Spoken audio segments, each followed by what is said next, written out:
Welcome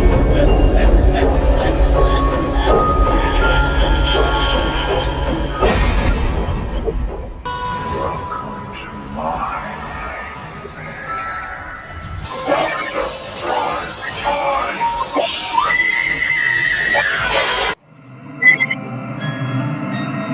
Five, four, three, two, one.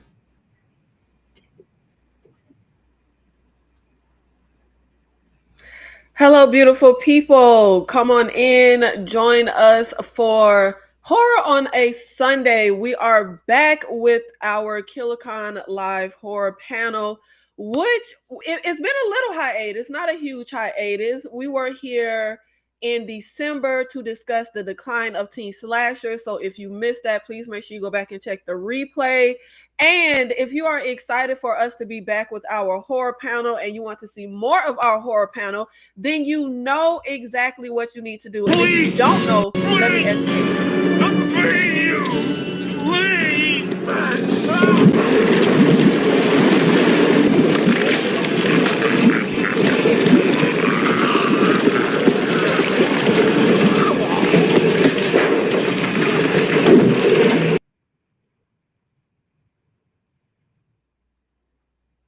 That's right. Support or die. So if you enjoy the horror conversation, the live horror panel, then make sure you support, which means do all the things. Comment down below on the video. Keep the chat active. Make sure you hit that like button. Make sure you are subscribed and join the channel memberships. Just do all the things in support of the channel and the live horror panel. And I am not here by myself, so make sure you also support our panelists. We are streaming on 3 platforms right now, 3 channels. If you are over at A Night of Horror, or if you are over at Struggle Review TV or Sister Girl on Film, thank you so much for being here. And make sure you support whoever channel you are on, and also just support all of the panelists. So make sure you get everything together, okay? And you know what? This is Sunday. So you know what you got to do on a Sunday. You got to dig down for the collection plate, okay? So make sure you support, super chat, do all the things so that we can get into the discussion of politics in horror. But speaking of my panelists, let me go ahead and bring them up. No stranger to the horror panel. And actually, you just saw us here yesterday, last night. Y'all, please give a warm welcome, a warm horror welcome to my girl, Sister Girl on Film. Are you ready to talk about politics plus horror? I am. Today has been a very sleepy Sunday, so my energy is mid. So I think it's perfect though to talk about politics and horror though. So I'm excited. Well, your heart rate might come up a little bit as we get into a few of these topics. And of course, y'all know we have to have my girl, the regular co-host that you will always see on the horror panel, Tyra of Struggle Reviews TV. Tyra, are you ready to get into the horror of politics? All my life. Absolutely. So shout out to everybody that is in the chat. Thank you so much for being here. But let's go ahead and let you know what we are doing in our last segment today. We will get into our viewers' choice segment. So as we are going through our slides and our topics and our discussions, if there's a particular question that you want for the panelists, if there's a particular horror versus, whatever you want the panel to discuss or go over, or maybe you just have a certain opinion, make sure you super chat your $4.99 super chat for our viewer choice segment. What's your pleasure, Mr. Cotton?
Tyra, how did you feel when I told you our topic today would be politics and horror? Is that really like a horror subgenre that you really like to get into when it has like a political theme to the movie? Not particularly, no. No. I think for the majority of the time, like I said, when you think of it now, you often think of those Purge movies and some of the movies now, but I think more so political horrors were a time of the 70s and the 80s, and maybe not so much in that like now. I think diversity. A lot of the movies now, they're kind of, I don't think there's any subtlety to it. It's just kind of in your face, and we're not trying to cover facets of political themes. It's just constant. The government is watching, hide your kids, hide your wives. There's something going down, it's going to be a purge around here. The price of eggs are high, like, all of those things. But yeah, I like more so the scientific political situations, like, my faves, Invasion of the Body Snatchers, or something like that, but not so much what we're getting currently. I guess what we would consider a political horror, like how many times we gonna go to the White House. I want that. Listen. And I feel like that's really what I feel like a lot of people, I feel like we have to get into what's all up under the umbrella of political horror, because I feel like a lot of people feel like you, Tyra, where, and that is because of like our current landscape with, and I hate to say no creativity, because we have a lot of creativity in horror, but we are lacking some creativity when it comes to politics in horror and the political themes we can cover. So when we are talking about political themes and politics in horror, it is not just elections like the Purge, and it's not just the White House, it's not just the president. Politics in horror, political themes in horror include social commentary, feminism, socialism, capitalism, religion, gentrification, the military, consumerism. Like, it is a huge, it's a lot under there. And I will add the white saviors. Okay, that's gonna be political when you put in some white saviors. So I feel like there's so much under the umbrella of politics in horror. And yes, I feel like when people hear it, they immediately just think of elections. Now, when it comes to political themes in horror, we know, Tyra, you already told us you like the more scientific type of approach, where I would say Invasion of the Body Snatchers, the 50s, the 70s one, it covers so many political themes. My personal favorite political themes to be covered in horror, the military is evil. When you get into movies like The Crazies, The Blob, even 28 Days Later, I feel like anytime the military show up, baby, they evil and they is not here for the citizens. Like, that's one of my favorite little political themes to see in horror, as well as consumerism. I love anything with consumerism, and I'm surprised we don't get more consumerism based horror. Like movies like The Stuff is the one that pops in my head from like the 80s, even though that creator said that his film is more satire, less horror, but it is considered a horror comedy. But consumerism might be my number one favorite, because I feel like it speaks to me, because I like to have as little as possible. I don't like to have stuff. And I feel like we just as humans get very bogged down and consumed with stuff, and like the marketing of stuff, like the science behind all of that is really interesting. Sister girl, Yes, do you yes. have any political themes that are your favorite in horror, or do you just not like to come to horror for any type of political themes? I tend, if I'm going to watch any like politically charged horror, I enjoy it to be like the elite getting their just due. So anything where it's like called out that the rich are like attacking or trying to get the poor, I'm all in, because I believe it wholeheartedly. So it feels kind of cathartic to see, someone be harmed in some way because they're doing harm to others. So I tend to like gravitate towards those, but only if it's done in a very creative way. But when it's like heavy-handed, you're gonna lose me every time, because I don't want to be preached to, but I do want to be entertained with a message. Right. Shout out to Dane C with the $2 super chat for Nikki's changing her hair every live for Yo, black women spend a lot of money on our hair, so I appreciate that, Dane. Shout out to you. but I feel like I kind of teeter on different lines when you talk about a movie being heavy-handed, because I will say, now a movie being heavy-handed and preachy doesn't bother me as an audience, but it does bother me in the sense that I think that's just bad writing. But we actually did a watch along of They Live, me and Sister Girl. So if you haven't, check out that. And as much as I love that movie is not subtle. Yeah. They Live is not subtle. And even down to one thing that I had pointed out is when you put the shades on and you can see the reality, when you look at money, it literally says, "This is your God." The billboard that says "procreate, marry," like, it's not subtle. It's very in your face. Now, I wouldn't say it's preachy though, but I do feel like it's heavy handed. So I don't think that's necessarily always bad, but it depends on the creator, because it works for They Live. It doesn't always work. But there has been a lot of conversation about politics has no place in horror, and celebrities shouldn't speak on politics, which is weird because y'all appointed the man from Apprentice as the president, but you don't want celebrities to speak on politics. So I came across this article that I really loved about politics and horror. And this one excerpt I thought was really good. Horror is supposed to push and prod at moral boundaries and social mores, confront personal and society taboos, to make us uncomfortable, to make us think about why we're made to be uncomfortable. The story that ultimately ends with a triumphant return of the status quo isn't doing its job. And I feel like that's really what horror is about to me. If you ask me, I really feel like I can find a political theme in every single horror movie I watch. Like, literally every single solitary horror movie, there's some type of social commentary, some type of reflection of the times.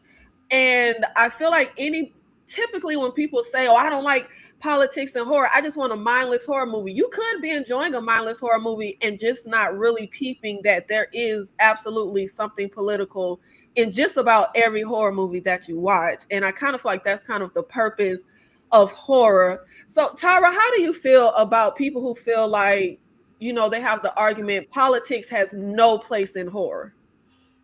It's a lie. It's a lie. It's a bold-faced lie. It's not a horror movie that you're going to watch that doesn't have some type of politics in it. It's just whether or not, like you said, it's overtly in your face or if it's just really, really subtle. Everything has politics in it. Like, I think if we're just trying to be literal about it, I don't think there's anything more terrifying than like the state of affairs in like the current world today. Like, a monster is a monster, a vampire. Like, for me, horror has always been escapism. You like to get into the otherworldly, have a good time, turn your brain off. These things don't actually exist. You don't have to worry about Nosferatu coming down sucking necks. But what's more terrifying than the state of the president or the state of, natural order and things that are going on? And like I said, eggs are high. It's just really, really high.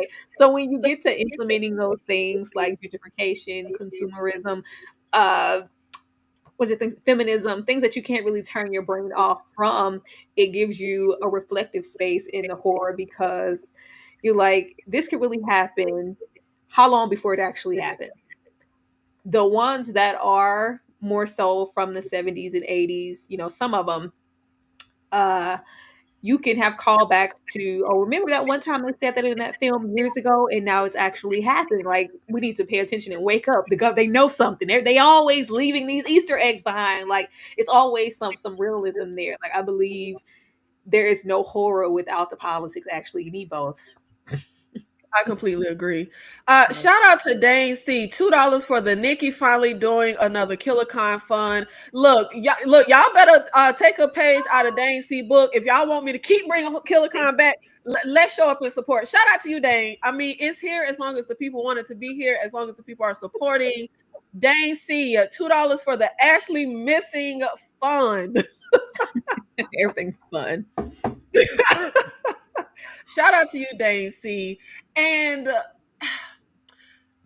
I just kind of feel like I'm trying to think what way to say this without being like, but I kind of just feel like the politics have no place in horror. It's just a really dense argument. Like, horror is politics. Politics is horror. I feel like just the politics of being humans in the modern society, like there's just so much that encompasses. Um, Sister girl, how do you feel about the argument that politics has no place in horror? Because really what popped this off was Damien Leone's recent comments about Terrifier isn't political. Even though he made his final girl Jesus Christ with the crown of Right. thorns, he says that movie is not political. So that really sparked a lot of discourse of people on either side of that argument. And it was a lot of people who said politics has no place in horror. How do you feel about that argument?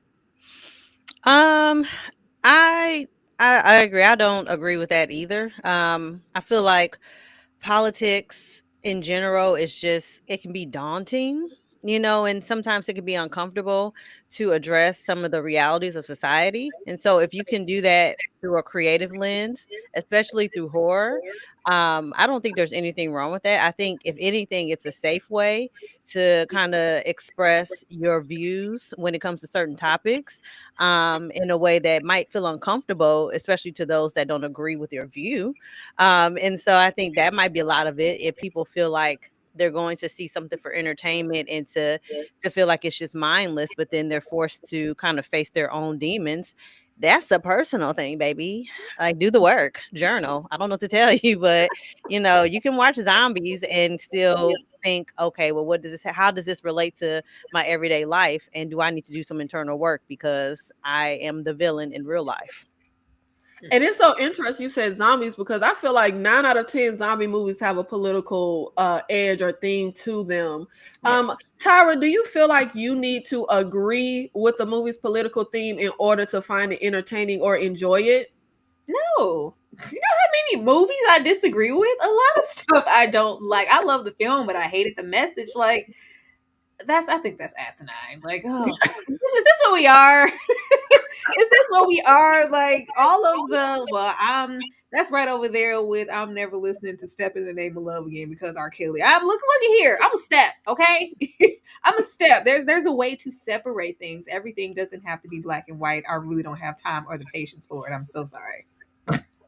Yeah, and I feel like that's one of the reasons why we get these arguments now of like politics has no place.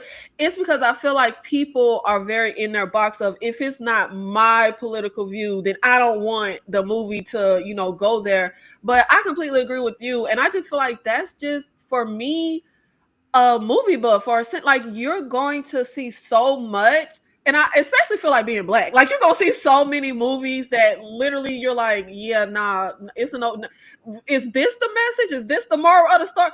But you can still find it entertaining and enjoy it for what it is. And I mean, all the people that we're covering Lovecraft Country Tuesdays and Wednesdays, all the people that go up for Lovecraft, baby, it's a lot of them books that I would hope we ain't all agreeing with. So you can definitely separate what you believe, for me personally, from a movie that I'm watching and enjoying. And let's get into black plus horror equals political. Y'all know that they're getting rid of diversity and inclusion. And we done took and not we because I didn't, but done took the word woke and perverted it to me. Anytime you just see a Negro, oh, that's woke, that's woke. Oh my God, it's woke. And I actually said this to Tyra and Sister Girl earlier this week that I personally think every single solitary black horror movie or horror movie with the black person is political. Even Killjoy. Killjoy is political because they in the hood. JD's Revenge is political because he was a criminal, and a black man plus criminal equals political. Tyra, is black horror always political? First of all, you on down that hill alone with Killjoy. I am not playing with you and Killjoy being political. I'm just not. Unfortunately, yes. Where we can say that many aspects of horror, like there's always some type of air of political, like it's like really heavy handed with us, and that's because majority of our horrors revolve around race. If it's not race, then it's the current state of living. Like you said, majority of the time we in the hood. I don't know why we always over there, but that's what we be. That's what we be. And then when you get into that, it gets political because often when we're getting the place setting of the hood, it's about us doing what we have to do to get up out of the hood, or they're gentrifying the neighborhood. The cost of living is too high. We got to get up out of here. We need to make a way and keep it head above water. All of those things. That's always going to be there. So it's always political. I just wish that we got a little bit more diversity. I shouldn't be able to clock like, okay, my loves. I'm like, all right, we got a black horror. Who is it? We gonna go to the hood. Our lead is gonna be a black woman, and she gonna have some knotless braids, because that's just she gonna have some boho twists and some knotless braids, and she gonna be trying to get out the hood. Like, it's just, I'm trying to say, I'm trying to provide. It's just, unfortunately, it just has not changed. I feel like once upon a time, like when we can get into something like the people under the stairs that like set a precedent for something to be really political, or Night of the Living Dead, where you have Dwayne, and it's like, it's just, we got the best man for the role. It wasn't written for a black character. He showed died in the end. He got tossed in that pile, didn't he? Just those things being really political and making statements, it probably set a precedent. And it was like, wow, we never seen anything like this before. We never seen, someone like Fool in the neighborhood being gentrified in the slum lords, and mama got cancer and we try to make a way out. Yeah, those things were maybe fresher then. When you see them now, it's just kind of like, it's kind of expected. But yeah, it's always there, and I don't think it's going anywhere. Yeah, because, and it's interesting you talk about Night of the Living Dead, because he was, it wasn't written for a black man, but that movie is absolutely political. And that's what I'm like, anytime first of all, I just feel like being black sometimes is political. Like, if you're a black person in a certain space, it's political. If we get to the end of Night of the Living Dead, that was absolutely a lynch mob. Yeah. Like, that whole sequence that they give us at the end, that collage, it would give you a completely different messaging if that lead would have been white. You know what I mean? Like, just the fact that he's black, it completely changes the tone. Even him going head to head with the white guy downstairs, like, it gives a completely different nuance and angle with the character being black. Sister girl, is Killjoy political?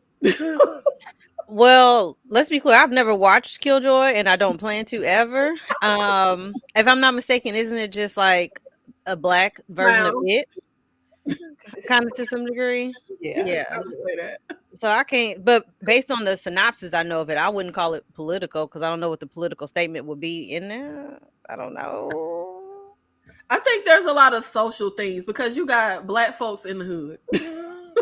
So I think that's where I struggle in terms of thinking something being political versus something being social commentary. I feel like sometimes the lines can get a little blurred for me, because I'm like, sometimes when I think of things being political, I think of like specifically like policy, like actual like government influence things, which I understand, like socio-economic things are the result of policy. Like, I get that 100%. But in my brain, it's hard for me to connect that with certain themes, because I can say that something like Tales from the Hood is social commentary, but I struggle with the idea of it being political, if that makes sense. Yeah, for me, social is under the umbrella of politics. Like, any social commentary to me is political. Like, feminism is political. Him in the little, what was it, the councilman living in the house, the old plantation, covering himself with the flags as the old, remnants of the slaves, and the dolls attack him. Like, it gives it a political aspect. I think every single one of those stories have a political aspect. Yeah. Absolutely. Every single one. I just personally kind of feel like it's very rare that you can name a black horror movie and I don't think it's political. Like, it's extremely, like, and I feel like I can't really think of none. If it's a Negro, it's political. Category. I mean, is Nope political? Nope was. I can't even tell you what Nope is about, so I can't answer Well, that. I mean, it's not. We can't, because it's, us getting more into the aspect of like an alien. That's where it kind of separates itself, because we can't. There are political themes in Us. Get Out. I sent you a whole bunch of them. I was like, yeah, these all. And I was like, all political. Yeah. See, I felt like Spell, that wasn't to me, that wasn't political. The Deliverance, well, no, I take that back. Deliverance, because it had to deal with like CPS and all that stuff. But yeah, so that might be. I think it's few and far in between. I think there are some that try, but if you try to put in the variable of location, of like they're living in impoverished or poor neighborhood as the caveat, then yes, then technically, if all black horror would be political. But I think about like Spell, it's about witchcraft and stuff Yeah. like that. So, yeah. Yeah, that's a good one. Spell that you got one. Y'all got one on the board. It would be spell, but social economics is absolutely political. It's just like in They Live when they had that it was illegal for those homeless people to make that camp. That's political. Like even though that's Yeah. about their economic status but it's also the policy and the laws that are made to kick the homeless people out and like the no loitering laws. Like all of that stuff is under the umbrella of politics. No, Death by Temptation was not political. It was a succubus. And see, Okay, I I gotta was read thinking this. about Death by Temptation too, but then I've heard theories that it tackles like AIDS and HIV in the black community, and then I was like, I if that mean, is true, tackles is a strong word. yeah. I mean, you're right. You're right. I mean, because the one kill she had with the husband that was cheating, I think he ended up getting HIV or AIDS. Like that was the Well, whole no, thing. I don't think he actually did. It was just kind of like threaded in there with, I've given you something that you can't never give back. But of course, it was something from her being this succubus and this entity, and I'm breaking you down and you're gonna fall apart before you ever hit the door. But it really Yeah. had strong themes of HIV and AIDS for the time. But I don't think it was like, now if it was a recurring theme of her running around, Right. if she didn't kill, if she killed all of her victims that way, then I would give it that. But Yeah. got two, Nikki. Put Death by Temptation on the board. Yeah. Y'all got two on the board. Y'all got two. Now we are going to get into our horror trivia segment. And let's see how much you ladies know your horror trivia. Oh Lord. Tyra. Oh hell yeah.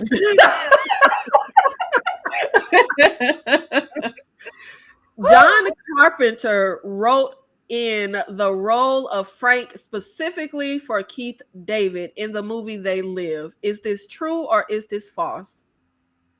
Oh Lord.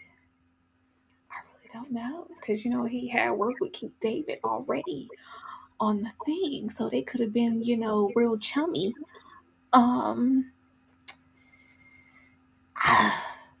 But they don't be writing stuff for a brother. I'm gonna go with false.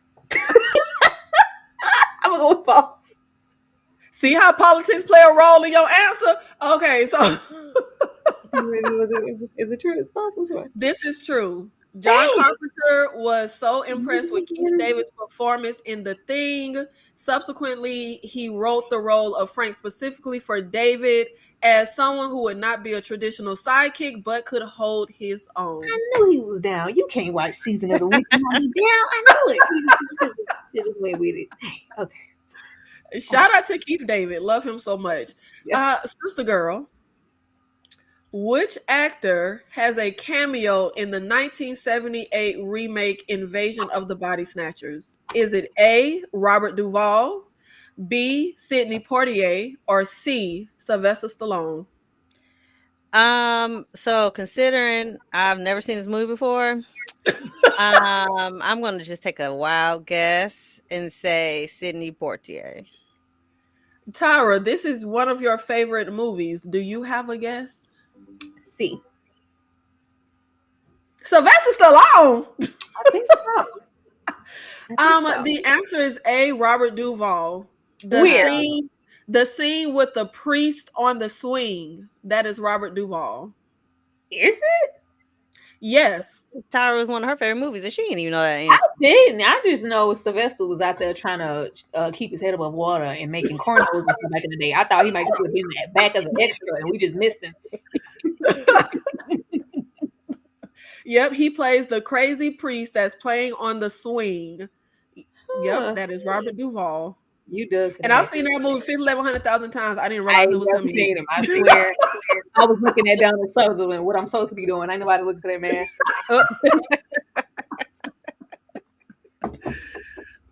Tyra, which actress was supposed to play Helen in Candyman? A. Sandra Bullock, B. Jodie Foster, or C. Michelle Pfeiffer? Okay. I feel like Jodie was outside a little bit too much. And she was kind of in a position in her career. I just feel like Candyman would have been like below her station a little bit for the time.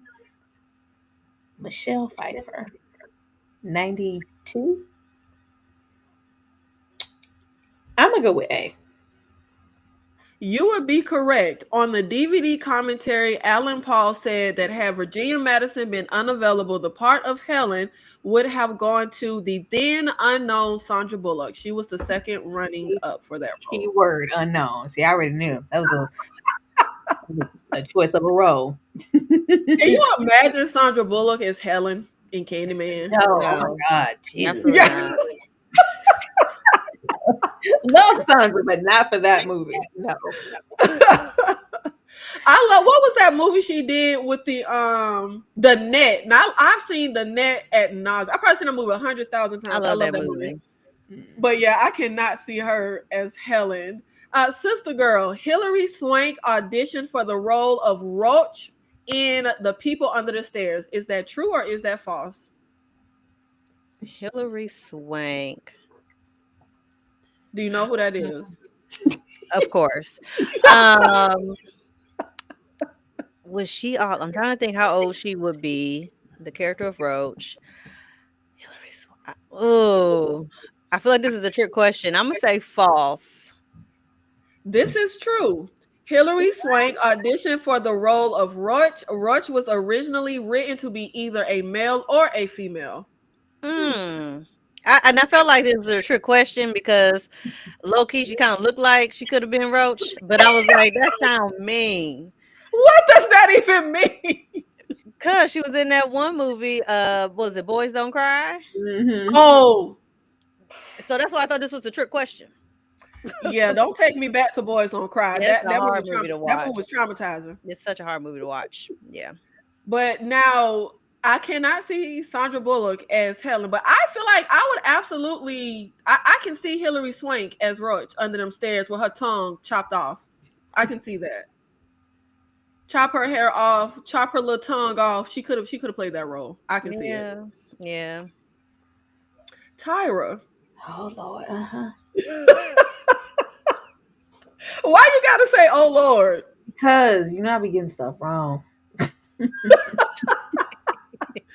What is George A. Romero's favorite film in his original Dead trilogy? Is it A, the 1968 Night of the Living Dead, B, the 1978 Dawn of the Dead, or C, the 1985 Day of the Dead?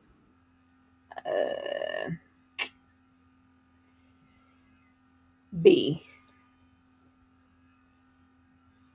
Oh Lord, hold on. Where's my answer?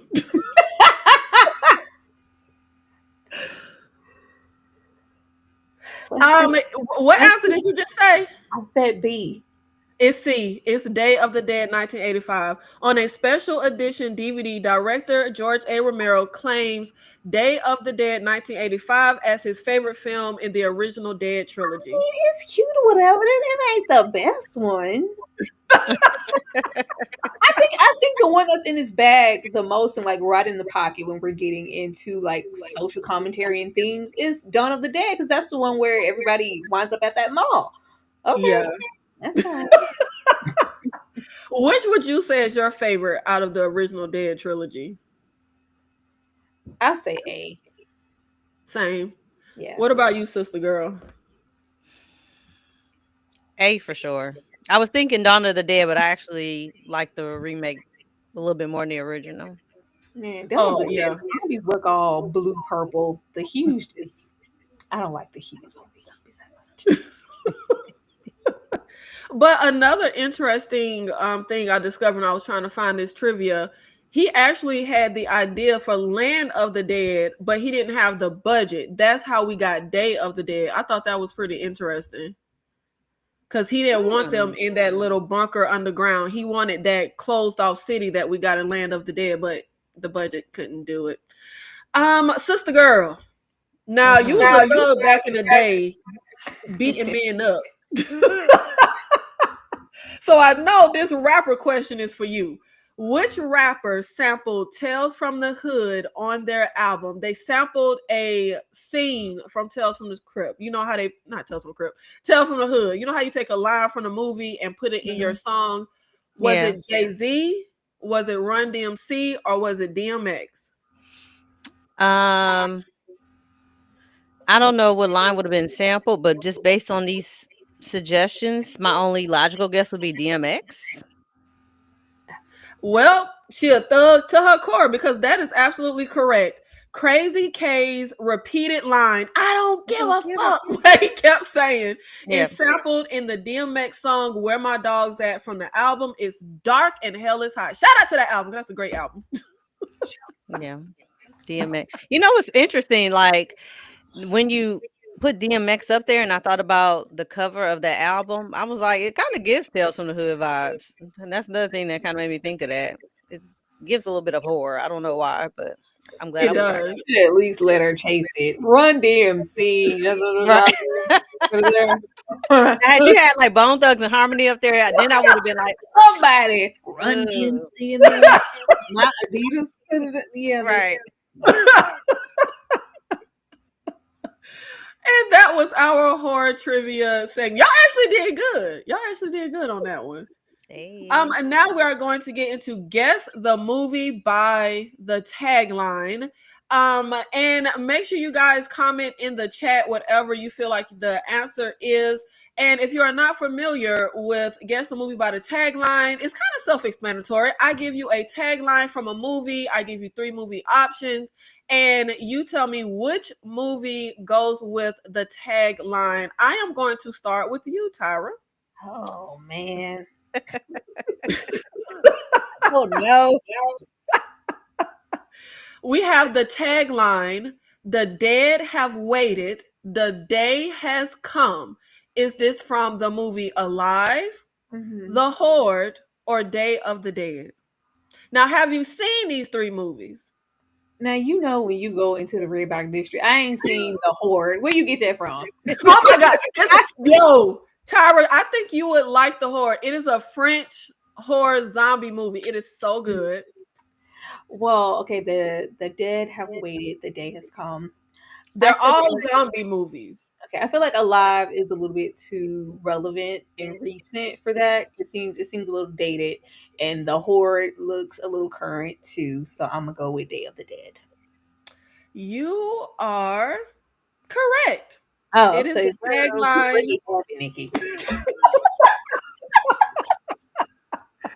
That is the tagline for George A. Romero's Day of the Dead. And of course, it ties into our trivia question and our overarching theme for the day. So you see, I was over there on your wavelength. I was.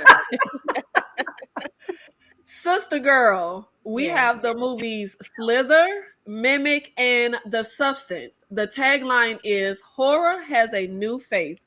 Which movie do you think goes with this tagline? And of course, first, have you seen all 3 movies? I have seen one of the 3, but I'm familiar with all. What's the one you've seen? I've seen Mimic. Okay. Yeah. You know what? I give you some respect for that one. Thanks so much. Horror.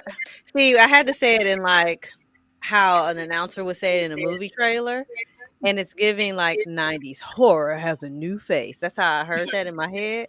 So with that in mind, I'm thinking Mimic. That is incorrect. It is Slither. I remember that. Oh, I remember that. Man, I'm going to the movies. Oh, you remember that tagline? Yes. Is that how the announcer said it? Horror has a new face. It's pretty close. It's pretty close. I was like, I remember this was like all the rage. Like I remember going to the movies to see it. Nobody else went because he bummed, but I went to the movies to see it. You know what? 3 people saw it in the theaters. Me, Tyra, and my mama. do not know why some movies bomb. Slither, and I don't even go up for horror comedy. That's my least favorite subgenre. Slither is good as hell. It is so funny. And I it's feel like I've sufficiently seen it. disgusting. Not that y'all say, what year did it come out? I think this was early 2000s, Tyra. Yeah. I feel like I Yeah. may have seen this. What's it about? I need to look it up. Now, see, I thought I would trip y'all up by putting a substance in here. I thought y'all would think that because she got, a new face. No, I kind of use Tyra's logic with like the tagline sounding kind of dated. So in the substance is new. So the substance tagline would have been like #follow the new face of horror or something, Not hashtag. Tyra, we have the 3 movies: The Girl with All the Gifts, 10 Cloverfield Lane, and Prometheus. I don't have to ask you because I know you've seen all 3 of these. Yes, I have, sadly. Well, no, not sadly. Not sadly. Never mind. No, which movie gets the sadly? Is it Prometheus? No, all of them. I mean, Prometheus is the sadly in the bunch, but yeah. All of Prometheus isn't, awful, but it's awful. Our tagline is "Our greatest threat is our only hope." Which movie goes with this tagline? I really don't know.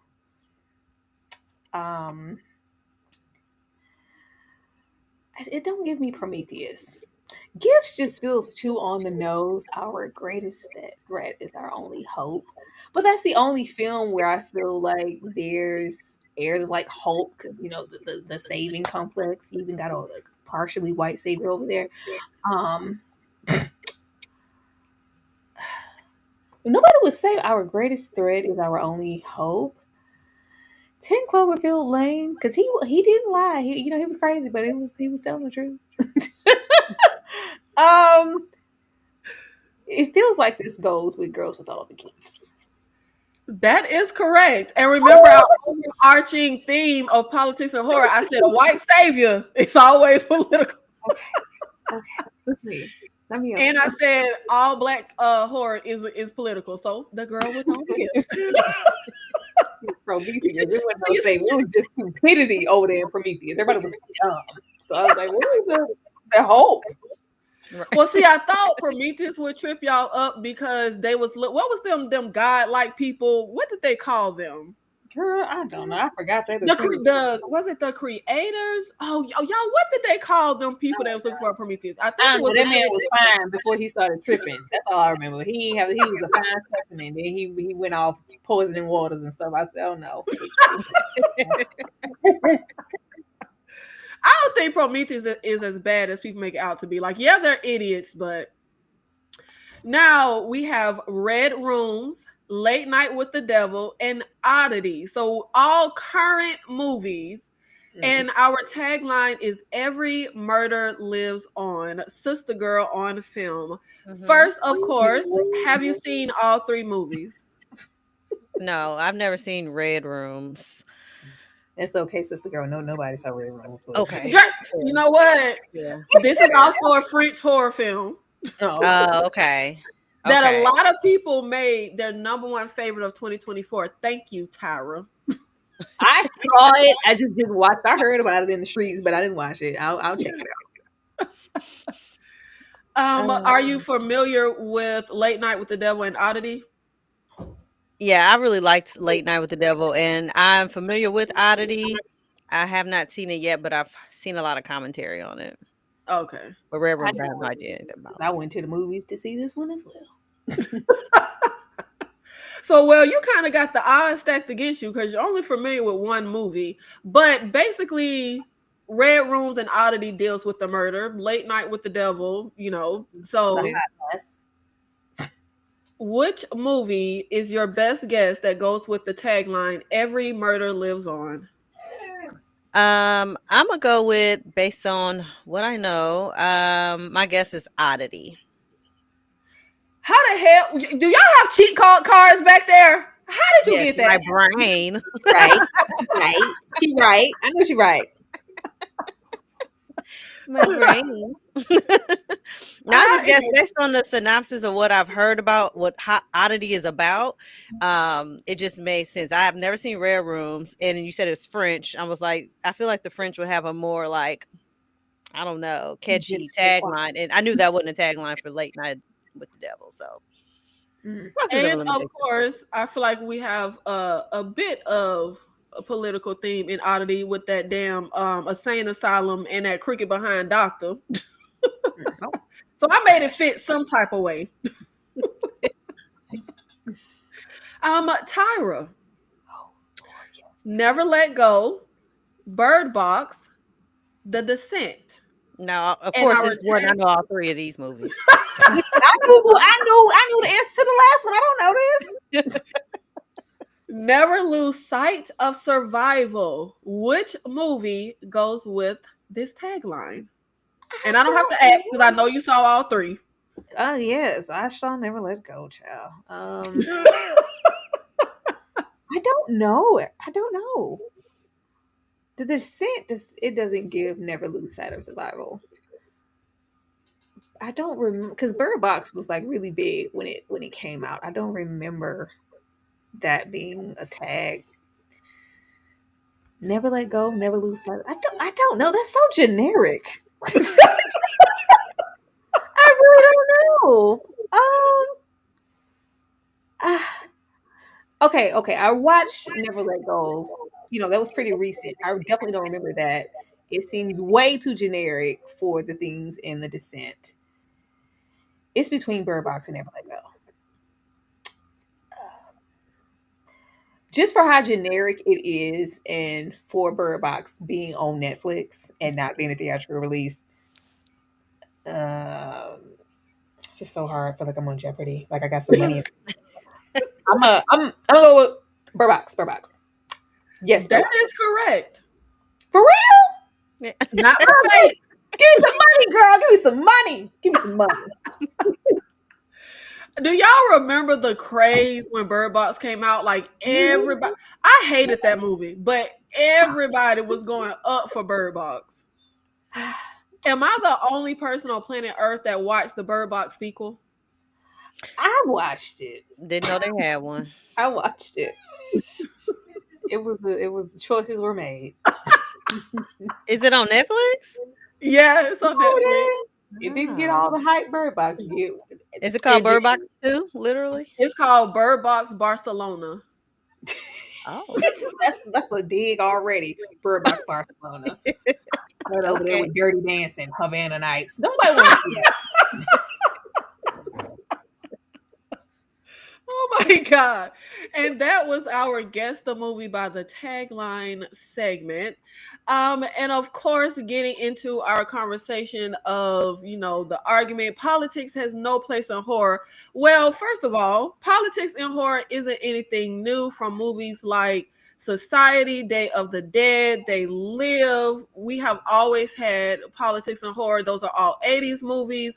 The Stepford Wives, Dawn of the Dead, The People Under the Stairs. So from the 70s, 80s, 90s, we have politics in horror. So I don't know where y'all getting y'all information from. It's always been around. The Stuff, The Land of the Dead, Chud, that they'll mess with them homeless folks, just like in They Live. So politics in horror is, of course, nothing new. It has always been in horror. It will always be in horror. And leaving our politics and horror conversation, the conversation that I feel like we have had multiple times on KillerCon, because why do people keep saying this? So Joe Russo came out and said, I had dinner with a Sony executive this week who said they wish Heart Eyes would have a good hold against Captain America. I said I thought it would. It not only held, it made even more money in its second weekend. I guess what I want to ask is horror finally back? Why the hell do they ask this question literally like every 7 months? About every 7 months, they ask, is horror finally back? And y'all already know my stance. If you are asking, is horror back, baby, you don't know horror. Horror has never left to be back. Sister girl, why do you think we keep having this same conversation? Is horror finally back? Why do these people keep questioning, is horror finally back because like a movie does well? I guess maybe it's because what people find to be enjoyable in horror, maybe they feel like it's lost its way in some way, I guess.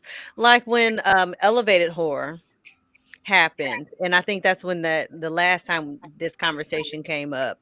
I don't know why that happens, because yeah, I agree, horror hasn't left. It just keeps, evolving and changing into something else. And I don't know if maybe because Hard Eyes is like a slasher horror comedy, and maybe that's what Joe Russo likes to see. I don't know, but it is very odd that would, it's like when people say R&B is back. uh where to go? I didn't I know hate that that about. argument too. Oh my god, Well, bring back real R&B. it's here. It's here. All right. I have a whole playlist. What are we talking about? Like if y'all don't just go outside. Yeah, that part. Tyra, do you think there will ever be a time when horror will legitimately go away and we can actually say, is horror finally back? Or do you think horror is just here to stay and these bumbling fools just haven't figured it out yet? Horror has horror has like become kind of almost back to the 80s where we're getting so much of it because it's a cash grab at this point. Because Hmm. it used to be skittish or kind of that distasteful genre, like I don't do horror, I do this genre of film. We get so much of it in abundance that it's hard that is so hard to find the good films because you have to go through so many bad films to go, oh, this was actually good because we have so much of it. So I don't know if it's a choice of it being back. I really think that's like a promo tactic now to kind of cause an uproar. What do you mean it's back? Like horror's back with my film, just to get people interest and peak, like, oh well, let me go see why horror's back and why it's so good, especially with Hard Eyes. Like Sister Girl said, Hard Eyes or even Terrifier, these are slashers.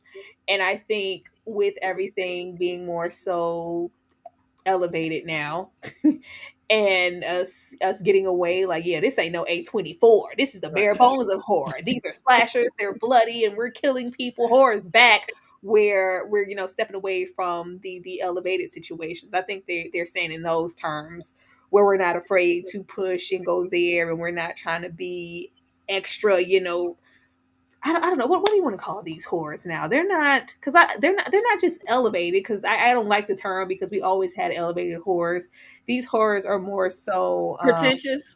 pretentious, and we're getting more into the visual stylings, and ooh, did you see that? And oh, we're gonna stare at a pencil on the desk for hours on it. Like, what? Can we hurry up? Like where you would see film I also love, where you would have something like Hereditary versus a Terrifier. It's like, yeah, here we go, we getting back to I love me some 80s. We're getting back over there, where we're not scared to push boundaries, and we're not just getting these one notes of what we think horror is. We're getting back to we just want to see some bloody kills on screen, and that's fine. But I don't think horror ever went anywhere to say that. Yeah, it hasn't. Why Benny crying? What you do to him? I'm gonna go open the door. Do we need to call Child Protective Services on Tyra when it comes to My son.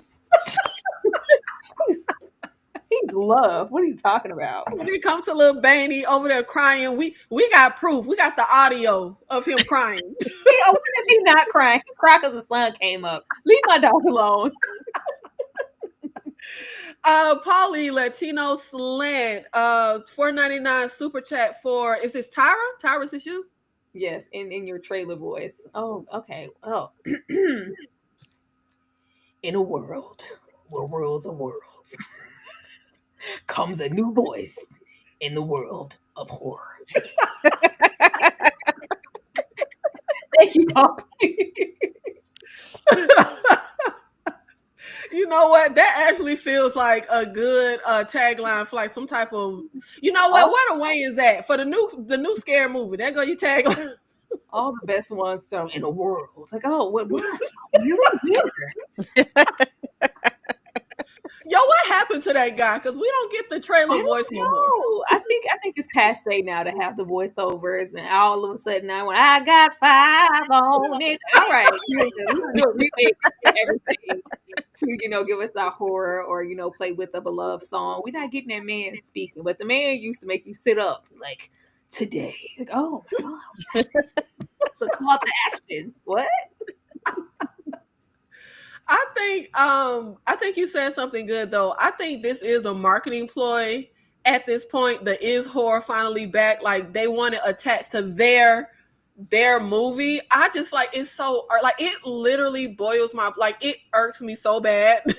And mark my words, in another 6 months we're gonna the same. They did it with Late Night with the Devil. Like every time we turn around, I swear, like every 6 to 7 months, there's a is horror back because of X movie. But now we are going to get into our horror versus segment.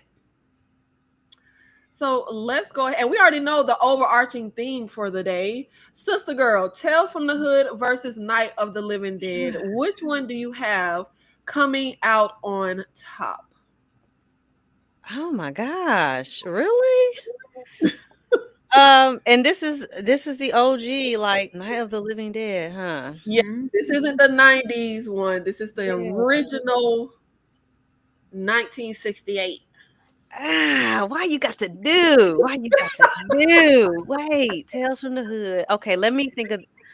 Okay, let me think. I'm watching TV. Ooh, TV Guide. Okay, Tales from the Hood is on. Ooh, or Night of the Living Dead. Tales from the Hood. I'm gonna go with Tales from the Hood. I love the original Night of the Living Dead. I love it down. But Tales from the Hood, listen, I'm gonna have a good time. It has a lot of quotables for me.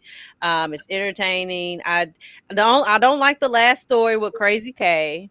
Oh, I you feel like don't? because to me that's a great example of like overhand, like it's you slap me in the face with the message.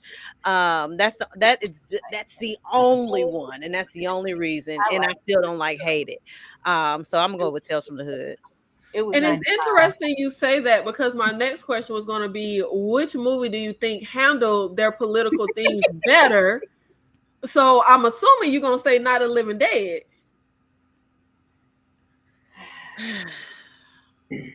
Handled it better. Yes. Yeah, I can't say that because I don't know the themes and Tales from the Hood. I resonated more with that than maybe Night of the Living Dead. So I'm still gonna say Tales from the Hood. I get what Night of the Living. I still love Night of the Living Dead. I'm put it on the case, but it's Tales from the Hood for me. Yeah. So if you think the Crazy K story was too heavy-handed, you don't think the story with the white cops killing that black Martin Luther King type character that wasn't heavy-handed? Martin Luther King. No, well, see, here's why Crazy K was overhand. Well, it was too much for me. It was the deprivation chamber, that scene, and how long the scene went with the gangs members in the shooting. We get it. I get what you're saying. I don't need you to play the whole track from the soundtrack for me to get it, because I feel like that's really what it was. Y'all gonna hear this whole song because they literally looped the same scenes over and over again, and I'm like, I'm done with it. So yeah, so I don't feel like the cops was heavy handed because I feel like it was relevant. It's still relevant to today. So yeah, and I feel like it needed to be really in our face, unfortunately. But the Crazy K thing, it was too much for me. And you know what? You said that deprivation chamber. The only part for me that was too much was the white guy, the racist guy next to him, talking about you doing the work for me. Like I'm Heavy sitting here handed, like I'm telling you. that was heavy, heavy, That heavy, story heavy, was heavy. heavy-handed. It was so much. Him punching him in the face, him licking the blood spit. It was too much. Yeah, no. Tell me, what was the skin color of the ones you killed? Like I was like, okay, bro. Yeah. It was too Like much. we get it. Yeah. He helping the racist man agenda. Right. You see what I'm saying? We get it. Let's move on. But it wasn't the deprivation because they did play that little collage over and over again. It was just that white man. I was like, okay, child.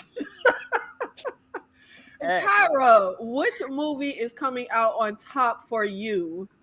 Girl, oh yes, the shit, the doo doo. We going over there with Tales from the Hood, okay? Tales from the Hood is undisputedly black. I'm gonna go over there every time. We're Not of the Living Dead doesn't even want to admit at the aspect of a Mm. message in the end. Tales from the Hood is in your face. I love every single story, including the Crazy K story. So which movie do you think handled its political themes the best? I'm gonna say Tales from the Hood because they admitted they have one. Like I don't have time. Like why are we ignoring the big factor whether the role was intended for Dwayne Jones or not? Once he got there, it became political. Like not only we protecting this white woman, this hysterical white woman who is not helpful, Right. always bringing the brother down. You know, that's happening there. We have, the situation with the man upstairs and the downstairs and the push and pull there where nobody wants to listen to him, not only because it's another man, but it's a black man. And you don't know what the hell you're talking about. And it's safer for us to do this. All of that. And we have him, the mob come out at the end, and we're not gonna. Oh, it had a message. We didn't even. No. I'm not gonna play with you, George. I'm gonna go over here. I'm gonna go over here with Tales from the Hood every time with Rusty Kadif. And you know what? For me, I would have to pick Night of the Living Dead for both because rewatch value for me, Night of the Living Dead has a higher rewatch value. I absolutely love and adore Tales from the Hood. I think that is a great film from top to bottom. I'm still mad that the lady, I can't think of her name, but y'all know the actress that always play a big mouth ghetto black woman who is getting abused in Oh, Tales from the Hood. All She of is is that her name? She is no, such Paula a J. White. Paula J. Paula J. White, thank you. She is such a really like classically trained actress, and it pisses me off to this day that she is just relegated to the ghetto role 9 times out of 10 when you see her. I think Tales from the Hood is literally like immaculate. Obsessed. But the one I rewatched the most is Night of the Living Dead. Like I watched the movie at nauseum, and I also prefer the way the political themes are handled in Night of the Living Dead. Even though, like you said, George want to act up too. Tales from the Crib. Tales from the Hood. Why do I keep calling it Tales from the Crib? Tales from the Hood is in your face, overt, and I think it should be. I can say But it should for have been. me, yes. But for me, I prefer the subtlety of it in Night of the Living Dead, where, like you said, we have this push and pull, and I feel like it comes off as I ain't listening to a black man. Like you said, like all the themes in there, I feel like it's just kind of bubbling under the surface. And for me, that subtlety works, even though it's subtle, because George say he blind, he know. I think we just feel that way now because hindsight is 2020. If you think about the social climate, this is 94, 95. Like I think it was a need for it to be overhanded, even with the Crazy K story. Like, hey, stop killing each other. Like it was, Yeah. if this is a message that's going to help somebody who sees it, let it be that all the way down to the deprivation situation. I like how heavy-handed it is, and it translates even now. Like I can, throw on the Tales from the Hood, child. My babies ain't sitting for Night of the Right. Living Dead. Oh, I was saying through Night of, and I don't do the older movies, and the only black and white movies I do is Night of the Living Dead and the original The Blob. But I was literally like a little kid obsessed with Night of the Living Dead, like to no degree. But that's coming out on top for me personally. Tyra, we have Dawn of the Dead versus the 80s remake The Blob. Which movie is coming out on top for you? Girl, I know we here for the political of it all, but the Blob for special effects. Okay, I'm going over there. The Blob is classic. Like, like we made that man go down the drain pipe, down the sink. He was just devoured when she. Oh, it's just so good. Like just for the special effects of it all and what the Blob actually looked like and grew to and how gruesome it was, and it was just great. We love a little alien situation. The government always trying to come in and take over something. Meanwhile, they're trying to capture it and exploit it and use it for their ill-gotten gains. I'm gonna go over there with the Blob. Dawn of the Dead. I enjoy Dawn of the Dead, but I definitely revisit the Blob more. And since you've already named a bunch of the political themes in The Blob, which movie do you think handled its political themes the best?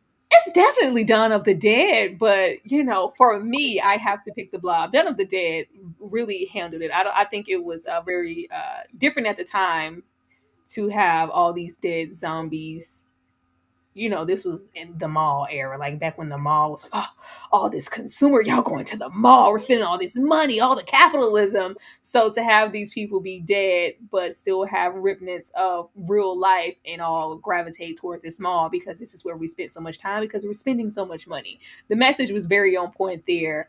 But the Blob is gonna win every time for the drain scene, the boyfriend in the hospital in a telephone booth.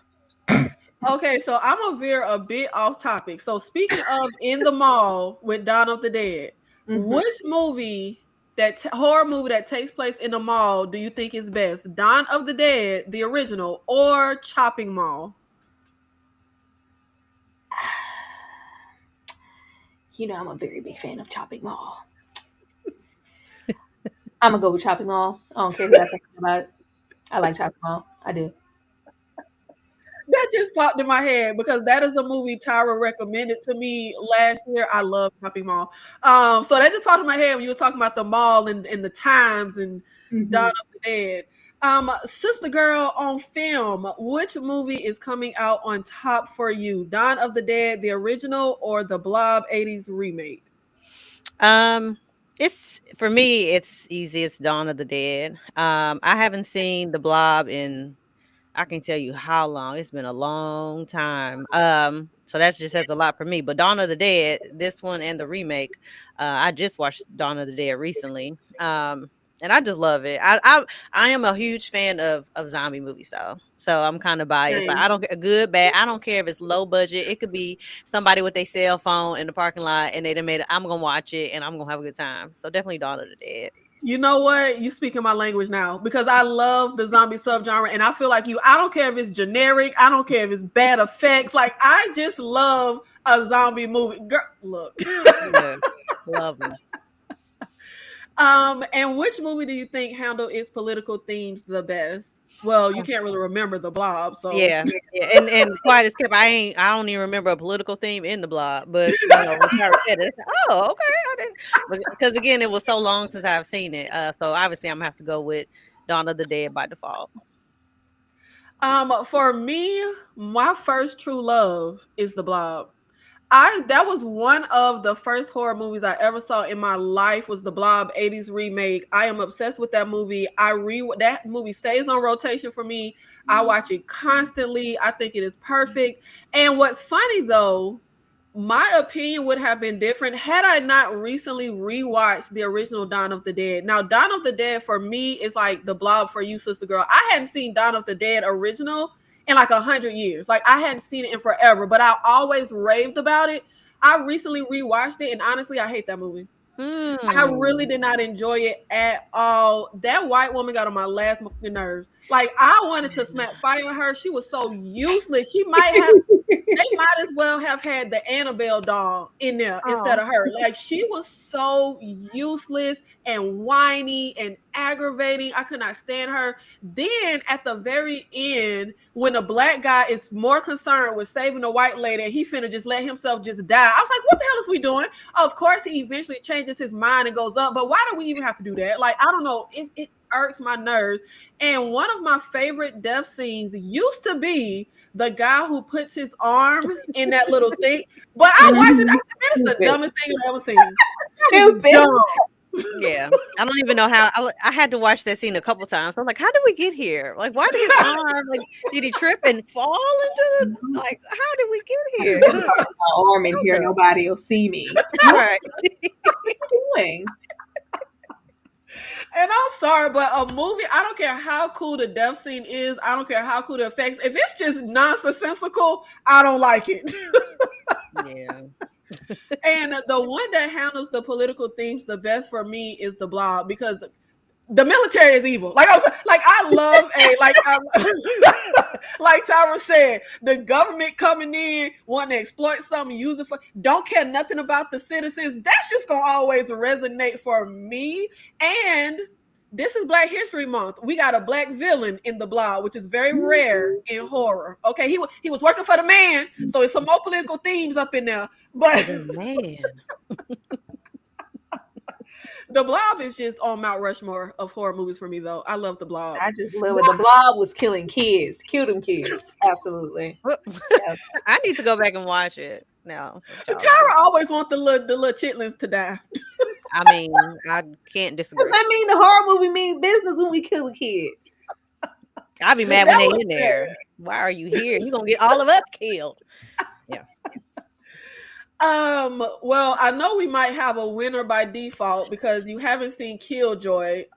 So who coming out on top for you, sister girl? Killjoy or Master? A winner by default. I don't know why you thought that. You must have not seen my review of The I was Master. gonna say. Baby, I know you hate that movie. you could have had a blank screen up here and said The Master versus question mark. I'm going question mark. I don't know what's behind that question mark, but I know what I'm not behind. Master. The way I hate this movie. Child. Killjoy. Killjoy, period. I cannot. I cannot. Well, I guess you know what they say about assumptions. I shouldn't have assumed. No. So I guess you don't think Master handled its political themes very well. Girl. The rage I felt watching that movie, and not the way they wanted me to experience it. Absolutely not. Absolutely not. No. Killjoy. What was the political thing? It did it better. Tyra, which movie is coming out? Why are you shaking your head? Girl, cause same. Why you got this up here? The drop in my heart, and y'all know I love when I get a paid review and you guys purchase something, and I was like, oh, I got a new purchase. Somebody paid for Master. I was like, please be something else. I was like, oh hell no. Why you want to pay for this? I don't want to talk about this. I really didn't like this movie. I really didn't like this movie. It's not something I care to revisit or watch. I don't know what the hell was political about Killjoy, but I'm gonna go over there with it. And all the poor special effects of it all. I'm gonna go over there with the green screen shots. I'm a shots to the chest. I'm gonna go over there because Master was just a letdown. It could have meant something, getting into having your master's degree, actually having a master, be a master at this institution, and just old school massa. We Right. didn't cover them things, okay? It didn't track well, and I wanted better for Regina and that black girl who met her in. I don't want to see it again.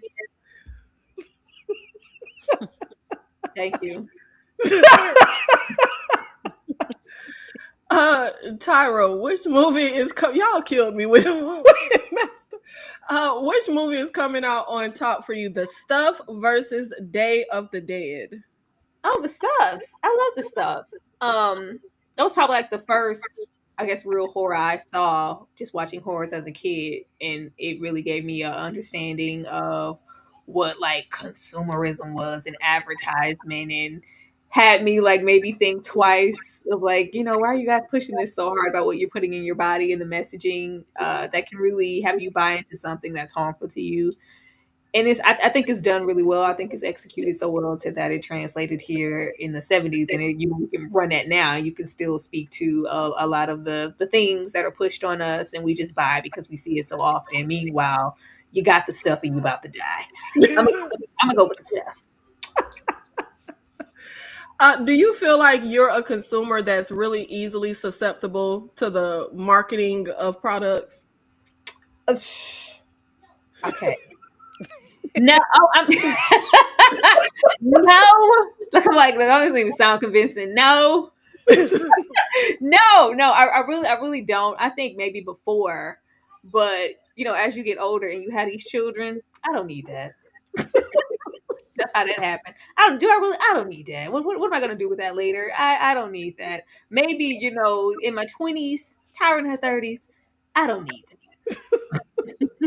You know what I am very, very easily susceptible to is the damn content creators, all the hair girlies that I'll be watching.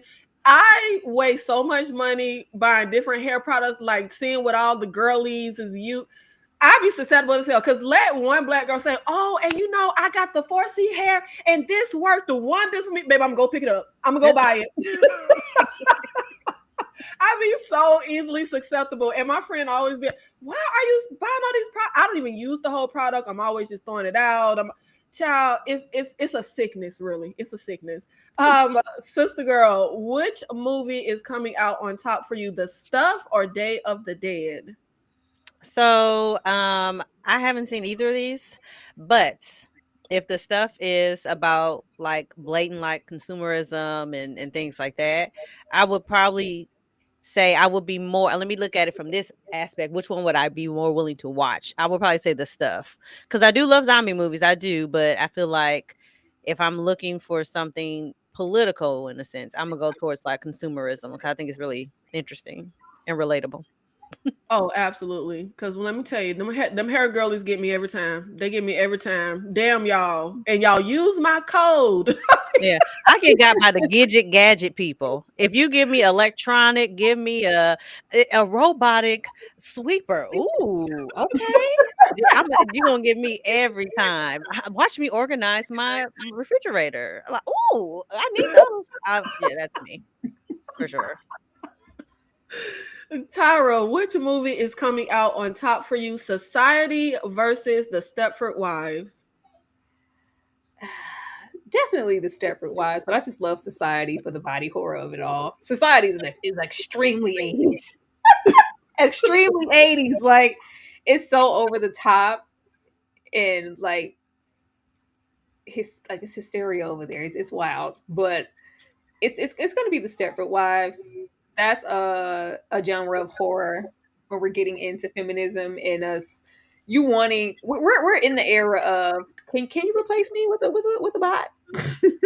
Can opt for some synthesized lover, some Rubbermaid machine over having a natural born woman, girlfriend, man, or everything is getting so advanced that's always kind of like an era of this could definitely happen. We could get there. And there's always a shortcoming of man not feeling valued, not feeling this, not feeling that, or even a woman. If I could just tweak this one thing about my wife or whomever, we'd all be a whole lot happier. So the Stepford Wives is definitely a superior film, especially when we're getting into themes that translate then all the way till now, which is why we keep seeing the remake of the Stepford Wives or something like Don't Worry, Darling. It's always going to be they're going to continue to kind of remake Stepford Wives. Society, not so much because it's gross. It's gross, but I like the grossness because I like body horror. And you know what? We're not even gonna acknowledge that mess of a film that Nicole Kidman, Stepford Wives remade. I ain't even finna acknowledge Don't Worry, Darling, and that mess of a film. Now I have never seen Society, but I will be doing a watch along tonight after KillerCon of Society for my first time watch. So please join me for that. And make sure you join the Discord so that you can watch the movie with me. But Stepford Wives is GOAT. That's GOAT status. And again, talk about political themes. I think it is so. You cannot convince me that men would not choose the robot because look, I'm gonna choose. I said last time. I know we coming up on the age where we can. I want my robot boyfriend that I can program to do exactly what I want him to do and talk when I want you to talk and shut the hell up when I want you to shut the hell up. I'm picking my robot boyfriend. You cannot tell me that these men would not trade their wife in for their perfect robot girlfriend, but just also all the themes that just threaded in there when it comes to women and having their own autonomy, which is just so perfect for this time when you talk about taking away women's right to abortion and their bodily autonomy and furthering their education and all of those things. So Stepford Wives is just it has my heart. I love that movie.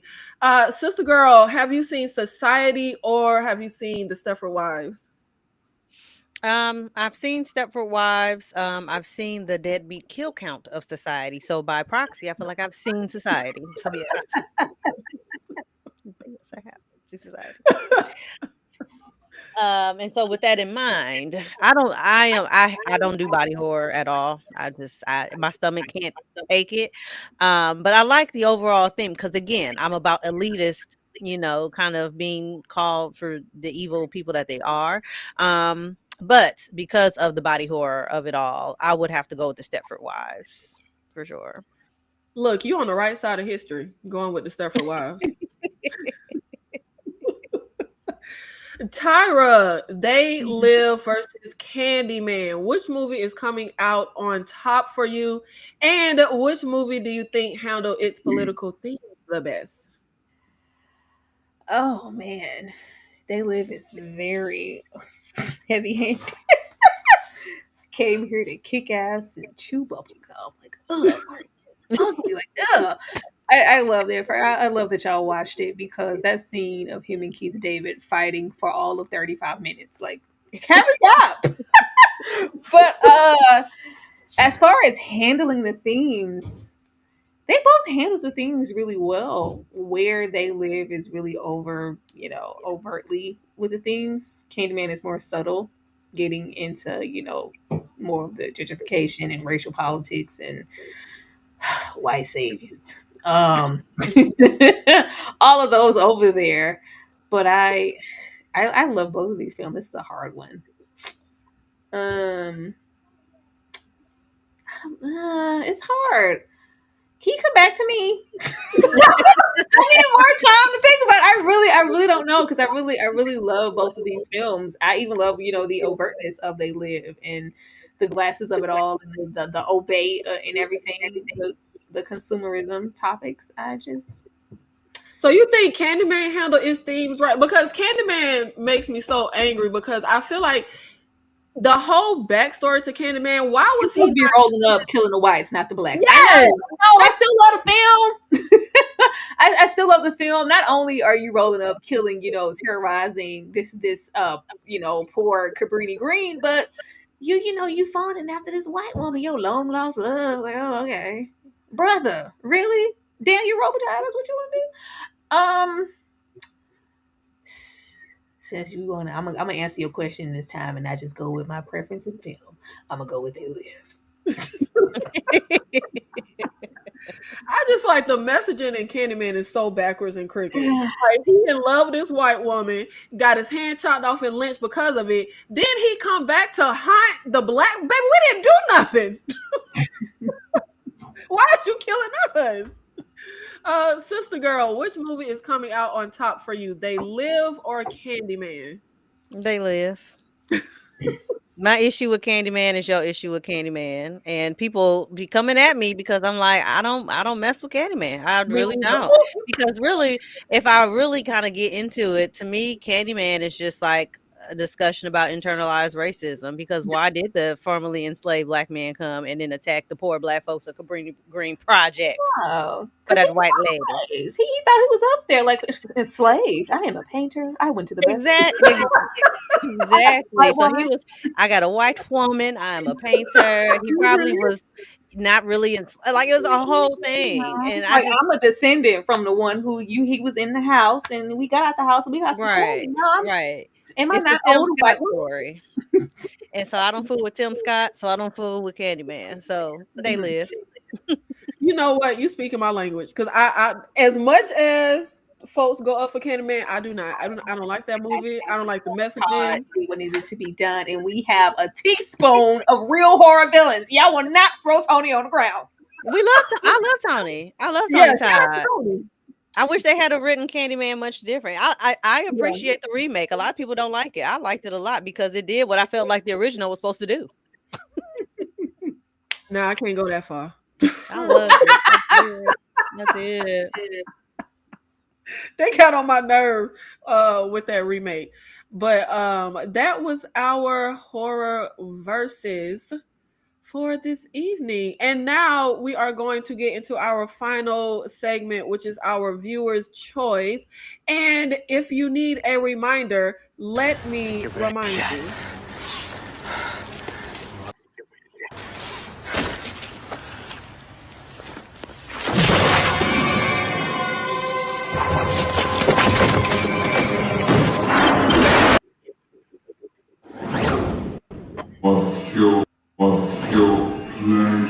What's your pleasure, Mr. Cotton?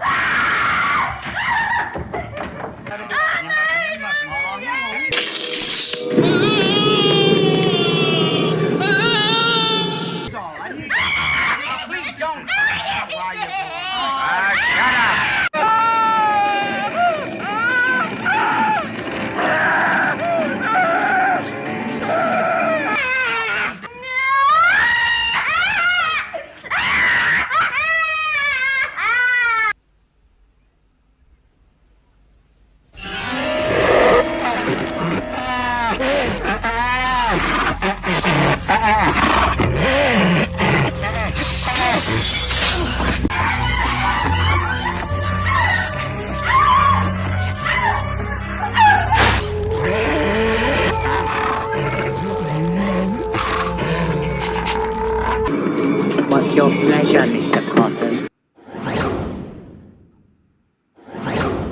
What's your pleasure?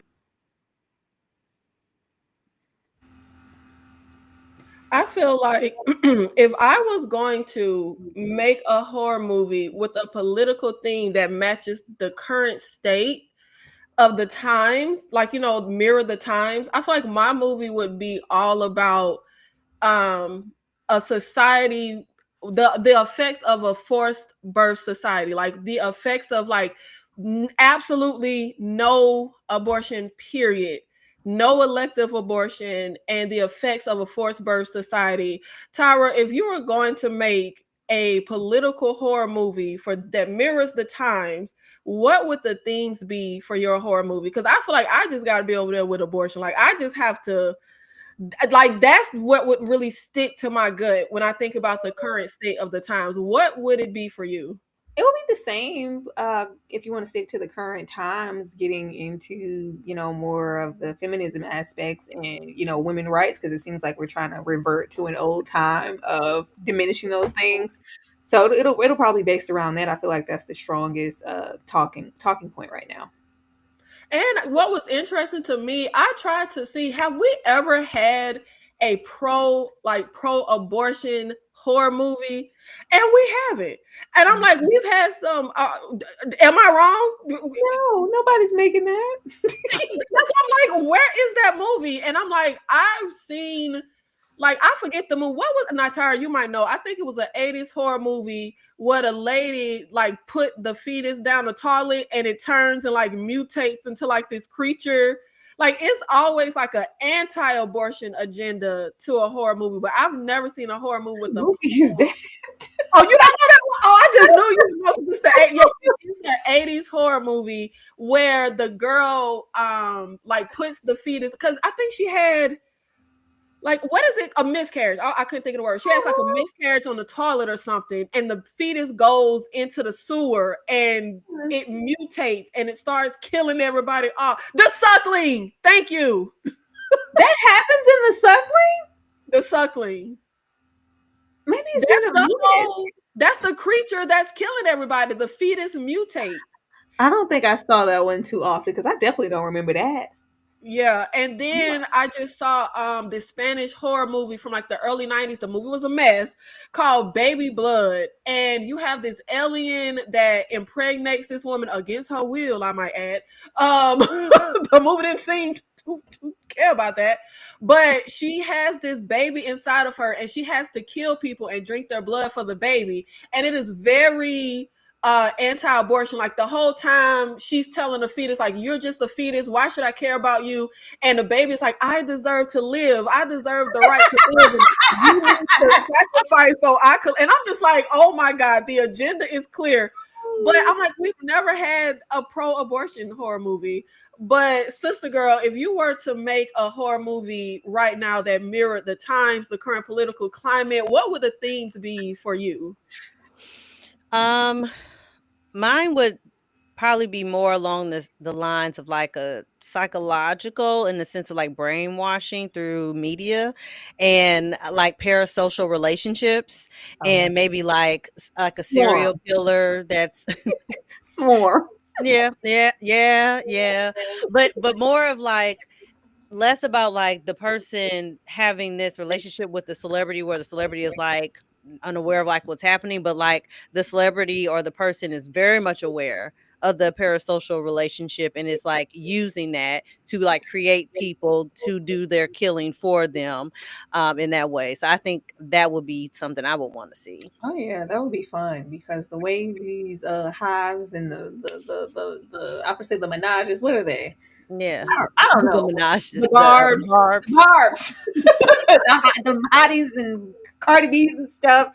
Like the fandoms are really, really insane. That's right up there with doxing them folks. And you kind of have the celebrities do have that like sicko mentality. Like I don't like Yeah. it. And people are getting attacked. So that's up there. I would watch that.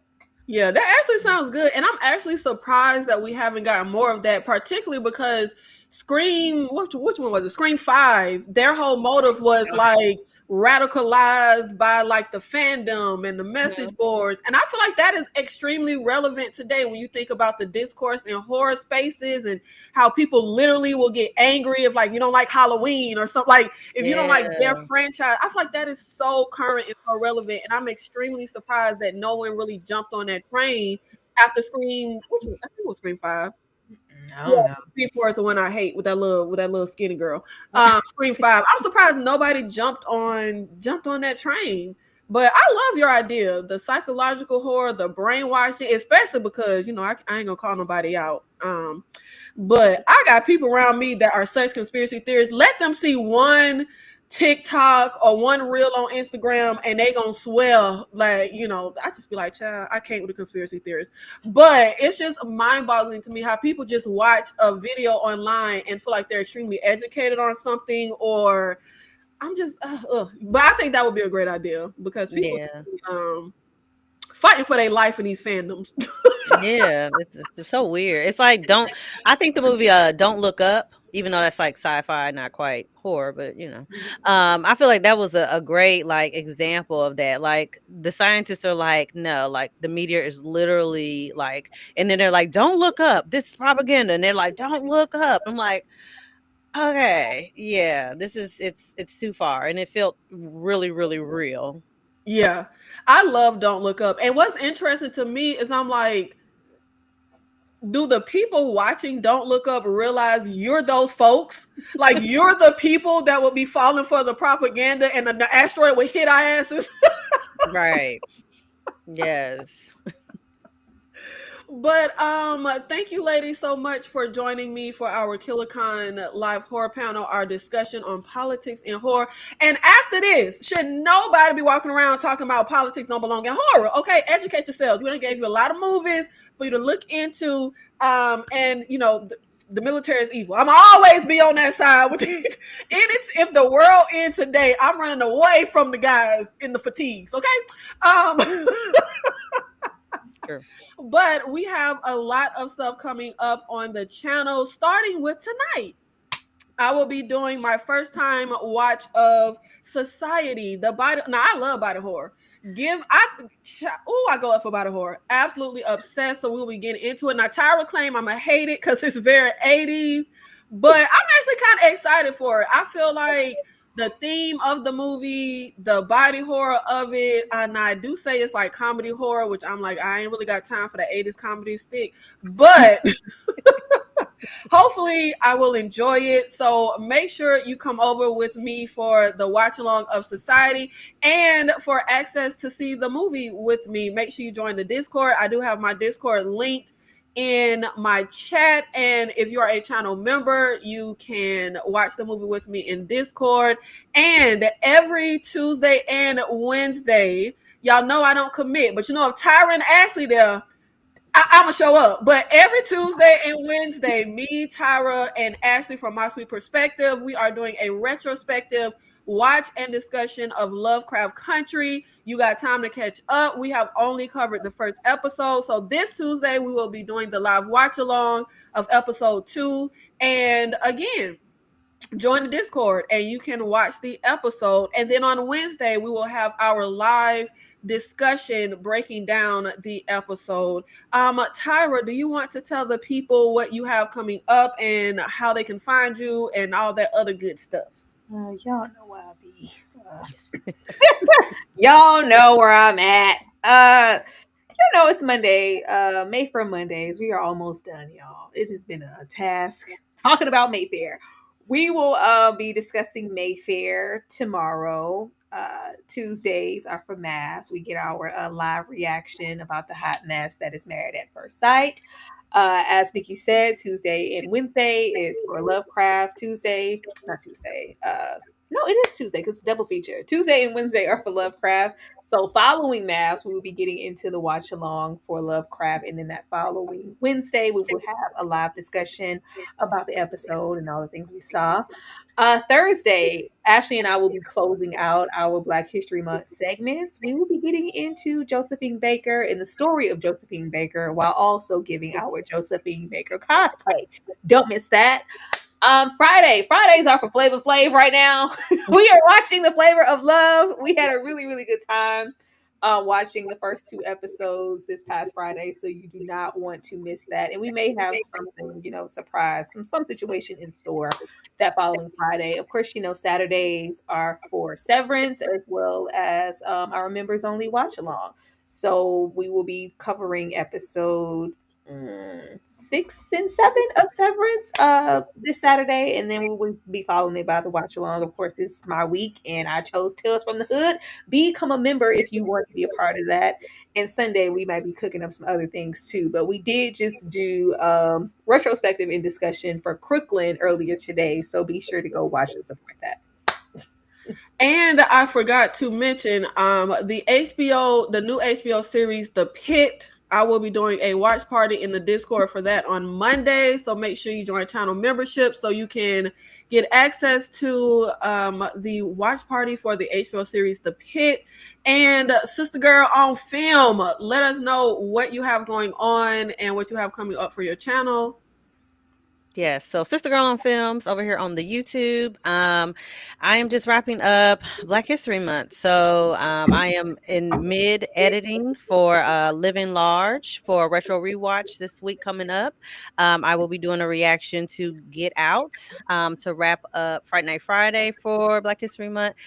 And the plan is to watch Kidnap with, I believe Kidnap is what we're going to watch. It could always change. Don't ever hold me to these things. But for Thriller Thursday. And then, ironically enough, starting in March, I will be doing a retro reality TV rewatch of, I think we voted for I Love New York. So, sorry, we just finished Flavor of Love Season 2 over on the channel. So now we're about to start I Love New York. So, yeah, that's what we got going on over here. A lot of stuff. Don't hold me to any of this though, because I'll be procrastinating.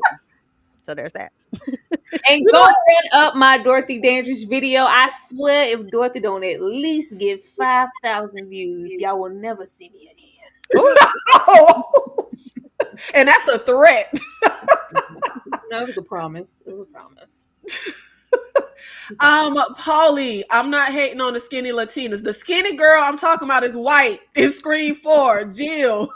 She's not Latina. Nachos for you. We love nachos and tacos, okay? Probably always trying to thank you guys so much for being here with us. And if you enjoy KillerCon, if you would like to see it come back on a regular basis, maybe we will make this an every Sunday thing. But you got to show up and support. So make sure you hit like on the video, comment down below. Let us know if you want KillerCon to come back on a weekly basis. And we will get out of here and maybe we'll see you in the next one.